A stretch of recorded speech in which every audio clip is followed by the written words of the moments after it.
ભુજની જથ્થાબંધ બજારમાં કાંટા પૂજન થયું। લાભ પંચમીથી આ બજાર ધમધમી ઉઠી।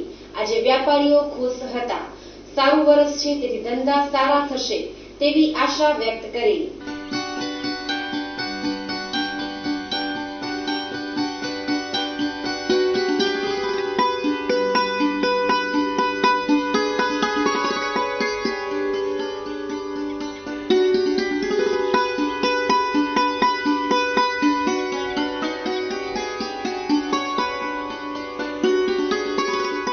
ભુજની ભીડ બજાર હવે ત્યાંથી ખસી અને થોડે દૂર જથ્થાબંધ બજારમાં ફેરવાઈ છે।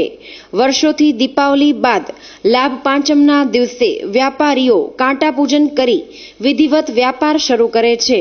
એક સમયમાં ભુજમાં જૂની ભીડ બજાર હતી અને ત્યારબાદ ભૂકંપમાં એ ભીડ બજાર પડી જતા જથ્થાબંધ બજારની સ્થાપના થઈ અને સમગ્ર કચ્છમાં ખૂબ જ ઊંચી પ્રતિષ્ઠા ધરાવતા અહીં કને વેપાર થઈ રહ્યા છે અને વેપારીઓ જ્યારે દિવાળી પડે ત્યાર પછી લાભ પંચમમાં નવા વર્ષનું મુહૂર્ત કરે છે।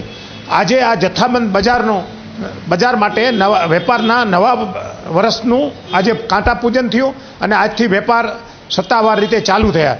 સમગ્ર બાબતે જથ્થાબંધ બજારના પ્રમુખ મેહુલ ઠક્કરે સારા વર્ષની આશા વ્યક્ત કરતા જણાવ્યું હતું કે પરંપરા અમારે આ ભીડ બજાર યાદીથી જૂની ભીડ બજાર હતી, સ્થાપના થઈ મારા અંદાજે 53 વર્ષથી આ પરંપરા ચાલી આવે છે કે દિવાળીના દિવસે છેલ્લા બધું કામકાજ પૂરું કરીને વેપારીઓ રજાના મૂડમાં જાય, 5 દિવસની આરામ ને પછી લાભ પાંચમના સવારે જેવો પહેલો મુહૂર્ત હોય સારા મુહૂર્તે ચોકડી અમે કાંટા પૂજનનું આયોજન કરીએ છીએ અને પછી અમારા વેપાર ધંધા ચાલુ કરીએ છીએ।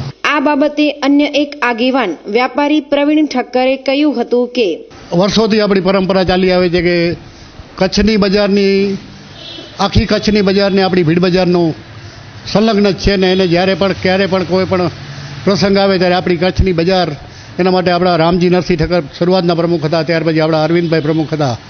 આ અરવિંદભાઈ આખી ભૂકંપ પછી આખી નવી બજાર ઊભી કરી। અત્યારે પણ આખી કચ્છની બજાર આપણા સાથે જ હોય છે અને આપણો આખો જે બજારનો અસર છે ને આખી એની તેજી મંદીની અસર પણ આખા કચ્છમાં નહીં પણ હવે તો ગુજરાત આખામાં પડે છે આખી ભીડ બજાર।